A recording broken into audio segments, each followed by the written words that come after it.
Okay, hello to everybody. Let's start the class.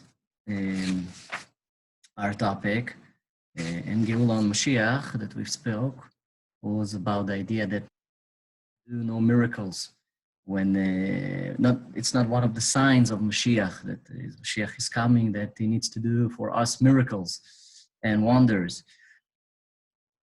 And we saw that the Rambam's way, and we've talked about really a lot in the previous lesson, that the Rambam's way is to connect between logic and Torah. This is his way. That's why he interprets all of the prophets' prophecies as allegories and examples that the prophets bring to the days of Mashiach.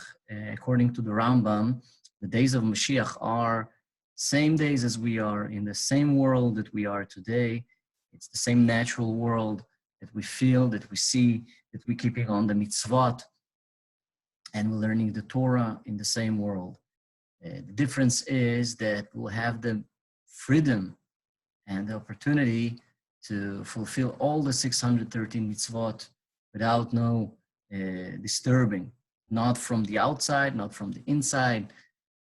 We'll be all free from, let's say, the Yetzer Hara and the negative feelings that we have, because everything will be so good and we'll be so occupied with God's way. So we just be fulfilling the mitzvot. This will be our goal. And this is the world of Mashiach, according to the Rambam. And we said that this is way. And of course, as we finished, and we said that the resurrection of the dead is one of the topics that actually were disputing the Rambam, and other scholars were against Rambam's way because of that. They thought that maybe he doesn't believe in the resurrection of the dead, because he writes that Mashiach doesn't need to resurrect the dead to be Mashiach.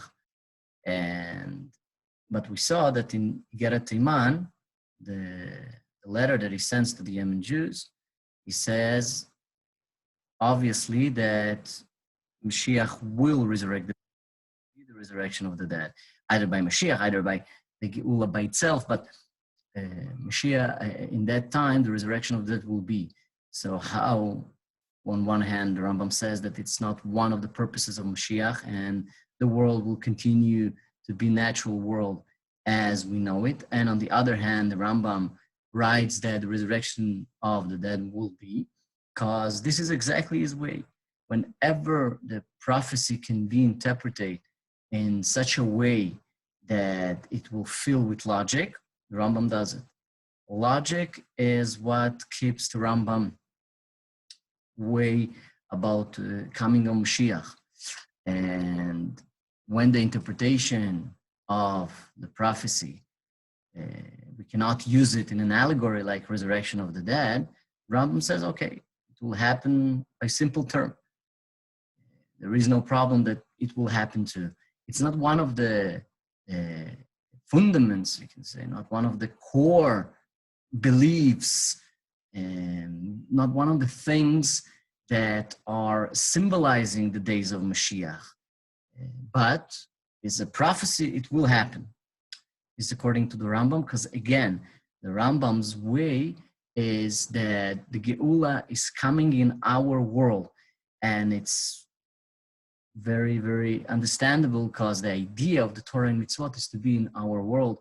Our world will occupy all of the Mitzvot and all of the Torah. There's no need in tremendous change that will be in wonders and miracles to our world, so we can actually fulfill all the mitzvot. And therefore, we can say another interesting thing, that we know that the nature of the world is that big things happens in a time frame. It's not happening just boom, just once, and it's happened. And everything is big. When we build a building, it takes time.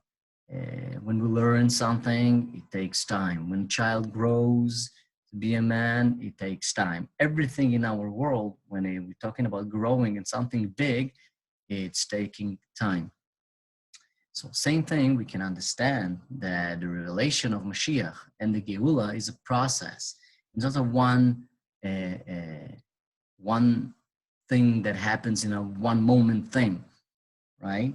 And if suddenly there will be a big change and Geula will come just suddenly, wow, and it's coming, so it will be connected with the miracle. And again, the Rambam's way is that the Geula is not coming in a miracle. The Geula is coming in our natural world. So for that, we need to understand that coming to the times of Mashiach and the days of Mashiach, as we know that in the times of Mashiach, as the Rambam describes, that all the world, all the business of the world will be, all the world will concern is knowing God only. That's what he writes. So, and he takes it, of course, from the prophecy of Ishaya, the prophet, that says that in the times of Mashiach, the land will be filled with God's knowledge. So everybody will be basically only busy with knowing God. We're learning about God. We're learning about godliness. And so say that we need to assume that if the Geula is coming in a natural way and it dresses in the natural garments of the world, so it's something that won't happen just right away. The knowledge of God won't be just boom and everybody knows God. It should take time. And as the Rebbe explains in the Rebbe's words, it's very interesting. The Rebbe says that, so according to the Mashiach, the Rambam is Paskin. The Rambam states the law that, as we know, that from the change from this world to the Yemot HaMashiach is only that the government will be by the Jewish people. It will not be ruled by any other nations. And says the Rebbe Lichora, it's very, very, it's something that is a big question mark. Why? Because in that time, there will be no business, as we said, only to know God. There'll be no room for anything else. And everybody will know God. Yasigu dat boram. The Rebbe says that this is the biggest change that ever happened. That instead of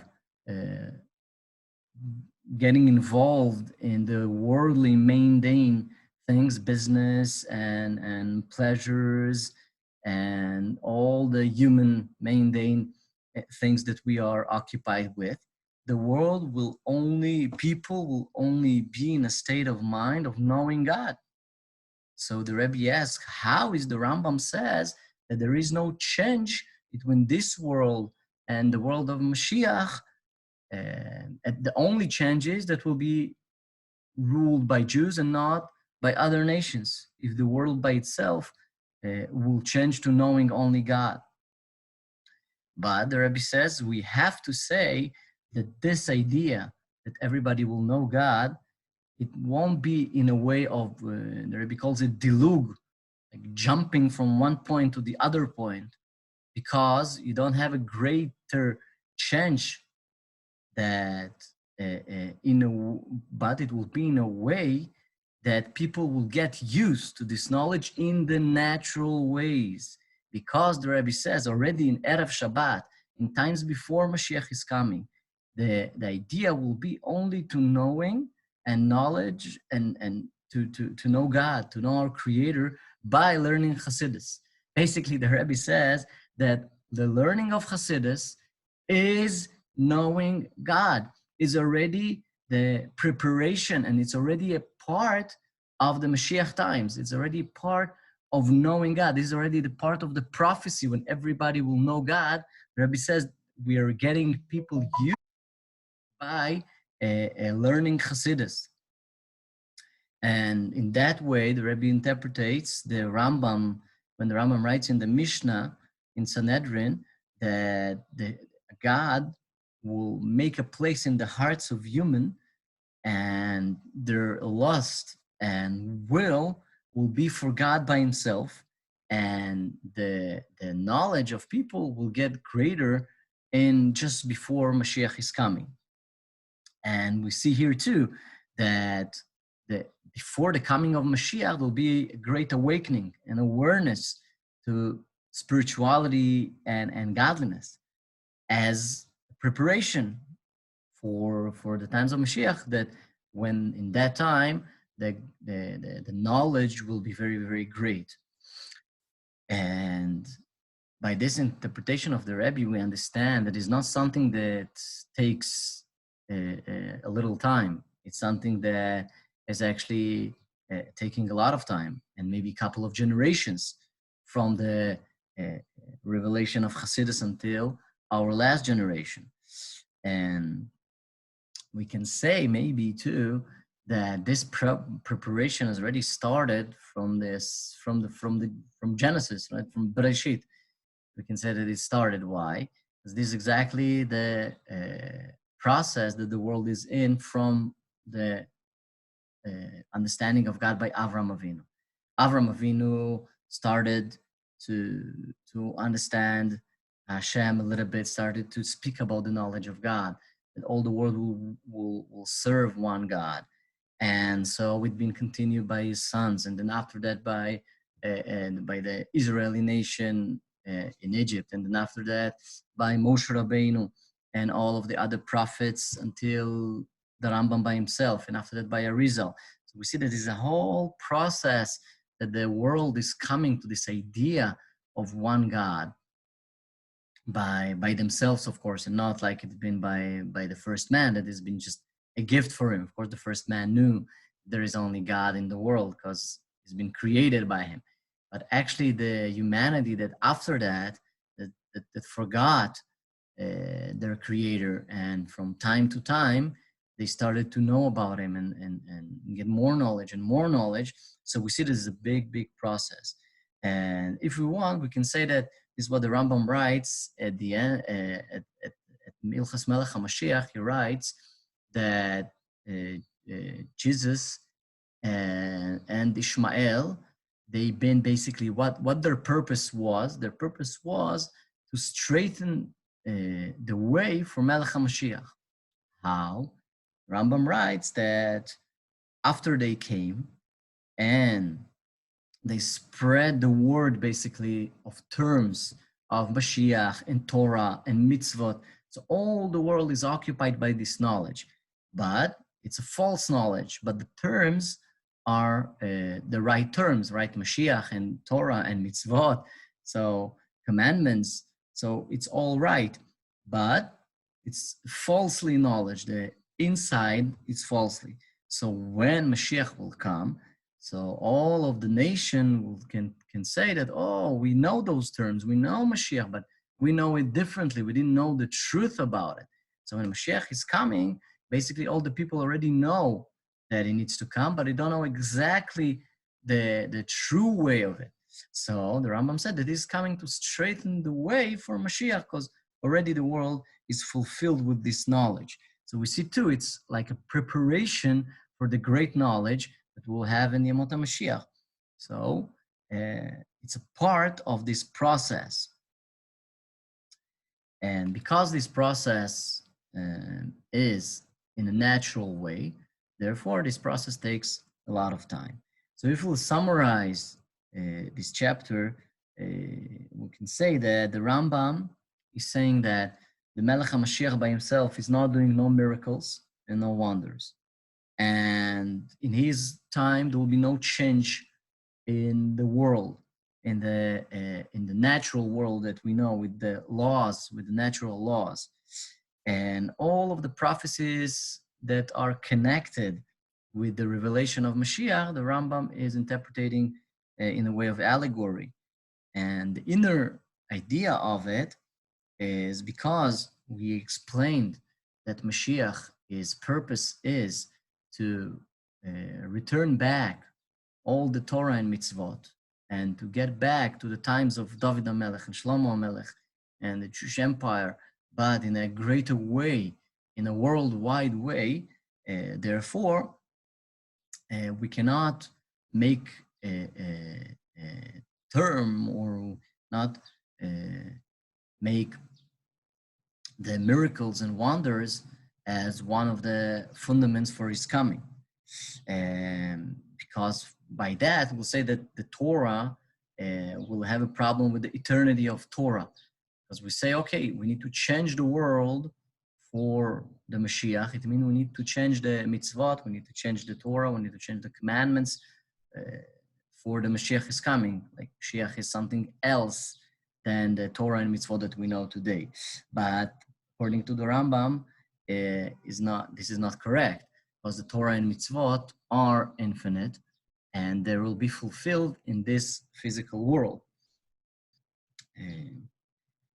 But this is all what we say about Mashiach and his actions. But prophecies that are not connected to the Mashiach by himself, as the prophecy about resurrection of the dead, they will be interpreted by the Rambam in a simple way. And all of others of our sages' expressions about the times of Mashiach that will be in the future, because our sages are not connecting it with Mashiach and his actions. And in a natural way, we say that every process takes a lot of time. So we can understand that this process of Mashiach, of Geula, that needs to come, takes time. Therefore, we see that the learning of the Torah and learning of Hasidus is one of the things that actually is the preparation and the right preparation for the coming of Mashiach. And we see that it started to shine in Baal Shem Tov's Hasidus and Baal Shem Tov's teaching. But even if we want to know before it, it's a process that started already from Avram Avinu. Okay, so for that we can summarize this idea of Mashiach and the natural world according to the Rambam. Now there is another thing that will start in this lesson too. We've said that in the prophecy, in the laws of the Rambam writes that one of the purposes of Mashiach is letaken et haolam kulo. Basically, make all the world prepared for Mashiach. Not only the Jewish nation, not only teach and to get back all the mitzvot to the Jewish people, but actually to change the nations, not to change them, but fix them and prepare them for the coming of Mashiach. So for that, we need to understand what is the purpose of the nations actually right now. What is their serving of Hashem? If we know that the purpose of the Jewish people is to serve God by the 613 mitzvot and learning the Torah, so what is the purpose of the nation, how they serve Hashem? So we have something that calls 7 Noach laws. Those laws are being given to the first man, and then after that to Noach. And those laws are connected with all humanity. And regardless with the nationality of the person, he is obligated to fulfill the 7 Noachide laws. What are those laws? So those laws are basically 7. It's acknowledgement that there is only a single God, not curse the creator, not murder, not eat a limb of a living animal, right? It's basically all what is connected to the keeping of the animals and treating them right in this world, not to steal, everything that's connected with the adultery and sexual relations, that all of it should be in a proper way, and establish courts of law and ensure justice in our world.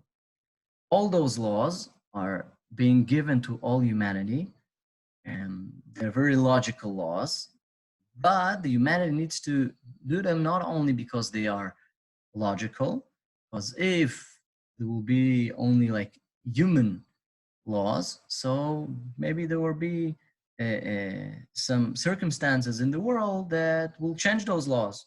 As we see that laws that made by man are changeable and change according to the history. But if it's godly law, and they are godly laws, and the people uh, uh, will will do them because they are godly law, and it won't be changed. This is the purpose. This is their serving Hashem in their way. Now it says, the Rambam says in Hilchos Melachim that Moshe Rabbeinu teach those laws. He took those laws right away from Mountain Sinai, where you get the Torah for the Jewish people. You get those 7 Noach laws for all the human race, for all mankind. And this is the idea that Moshe Rabbeinu said to us, that we have to go and lachof et kol ba'ei ha'olam. We need to go and teach, and to say with force almost all of the nations of the world to fulfill those 7 Noach laws. And whoever will not get them, you should get killed. That's how the Rambam writes this idea.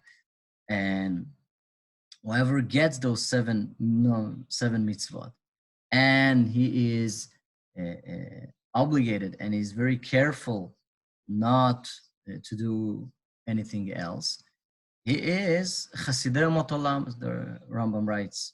He is one of the Hasidim of other nations, and whoever will do them and you'll fulfill them because Hashem commanded in Torah, and he said that by Moshe Rabbeinu. This is basically the mitzvah, to fulfill them, and not only to do them, but the intention of those mitzvot should be that Hashem gave those commandments by Moshe Rabbeinu. But if he will do that from his own mind, the Rambam says it's not from Chasidei Umot Olam. And the Rebbe learns from it 2 things very interesting. One, on the side of the, one is from Hashem's side, from Hashem's perspective, that although that in the beginning of the creation, Hashem is already said to the prophets, the prophets is Adam and Noach, he said to them the 7 mitzvot. Although after that, on Matan Torah, when Hashem gave the Torah to the Jewish people, he returned and commanded them again by Moshe Rabbeinu, through Moshe Rabbeinu, particularly, and specifically through Moshe Rabbeinu. And he gave him the responsibility for those 7 Noach laws, and on the Jewish nation. Who is now responsible that all of the nations will fulfill those 7 Noach laws? Moshe Rabbeinu and the Jewish people. That they, the one who should move the world to action, actually to fulfill them. And according to that, is from the side of from the nations by themselves, that the nations that are doing this commandment, that their keeping of those 7 Noach laws should be not only, as we said, because they understand it and it's something logical for them, and not because prophet or because it's been given before Matan Torah, but for them, they need to know that those 7 Noach laws are been given to Moshe Rabbeinu on Mountain Sinai. And the explanation for it, why it's so important, is that although those 7 Noach laws are actually very human, and they're actually making the world a much better place, and making the world a very good place even, and we can say that it's not a jungle, but there is another purpose for it. What is the purpose of Matan Torah? That Hashem kingdom, as we spoke about in the previous lesson, the first lesson, is that Hashem will reveal himself in the world. Hashem as the king of the world, as the creator, will be revealed in the world. And there, in Matan Torah, the Jewish people were commanded in the 613 mitzvot, that their basic purpose was not for settling the land, not settling the world and making the world a better place. not this is the idea of the Jewish people. Of course, by us doing the mitzvot, the world is better, but this is not the purpose of mitzvot. In Chassidus, they bring an allegory of tools that we clean the house with, that are made from gold in the palace of the king, right? In the palace of the king, all the tools are made from gold. So too the tools that are made for cleaning, but the gold in the temple in this in the house of the king is not the purpose of it is those tools that cleaning the house, right? The gold there is for something much more greater.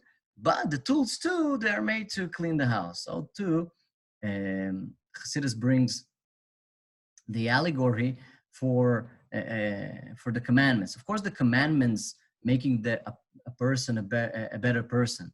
They are making us much more nicer and cleaner from the inside, right? They changing our motives and so. But this is not the purpose of mitzvot. The purpose of mitzvot is to reveal God and to make godliness in the world, to make the world a godly world. So too, those 7 laws. And this is the idea that Moshe Rabbeinu actually commanded, and Hashem wants that the Rebbe learns that those 7 laws should be in a way that even the Goy will understand that it came from Moshe Rabbeinu. Why? And it came from the Torah. Because the idea is that with those 7 laws, by him, by the Goy, by other nations that fulfill those mitzvot, they will reveal, as the Jewish people reveal God in the world by doing their mitzvot, the nations are revealing God in the world by doing their mitzvot, by doing the 7 laws. And because of that, the Jewish nation, that their purpose is crown Hashem in the world, their purpose is to go and to teach the 7 laws for the other nations, not from the state, not from the idea of settling the world and make it a better place, but from the idea that this is something that is have to fulfill the purpose of Hashem, of revelation of God in the world and the recognition of God in the world. Okay, so by that, the Rebbe is explaining why the Rambam is using the term lachof in Hebrew. What is lachof? Kol bay olam. It's from the word kfiyah. It's almost by force. To force them so they will make those 7 laws. Why the Rambam is using this term of forcing kfiyah, and the purpose is not only an external force that if they want like to do those mitzvot, to serve and to fulfill the 7 laws from their own goodwill, we need to force them, not the idea. But the idea is an internal force, meaning that the goy, that the nation will understand that God by himself is forcing you to do those mitzvot. He is the one who is, that the goy will understand from the inside that Hashem is the one who has been giving you those 7 laws. It's not only that you are knowing and it's very logical for you, but you need to force them to understand that those laws been given by Moshe Rabbeinu on Mountain Sinai, and you are obligated to fulfill those mitzvot. And by that, the Rebbe is explaining too why the Rambam writes it's in Hilchos Melachim, why the Rambam brings all of those 7 laws and the rules when the laws that he talks about kings, about the Jewish kings, because this is one of the purposes of the king, who is obligated to force the world to work Hashem by serving him with 7 laws, the king, Jewish king, again. And therefore, it's already preparing us for the halacha that the Rambam writes about Melech HaMashiach, because this is, again, as we said, Melech HaMashiach is the Jewish king, as David HaMelech and Shlomo HaMelech. So one of his obligations is to force the world to work Hashem with 7 laws. Bezrat Hashem will continue on Tuesday on that topic of Melech HaMashiach forcing the nations to serve God. Hashem, all the best. Good week. Shavua Tov. Hashem. Amen. Toda rabba. Thank you. All the best. Rav later. Hello. Oh, he left already. Hello? Yeah, he's still there. He left already. Yes. Yeah. You wanted to ask something? Yes. If a non-Jew says he believes in God, but he also believes in Yashka, somebody said that's okay. Is that okay? For the nations, it's called shituf. They have something that it is okay. They have shituf. The word of shituf is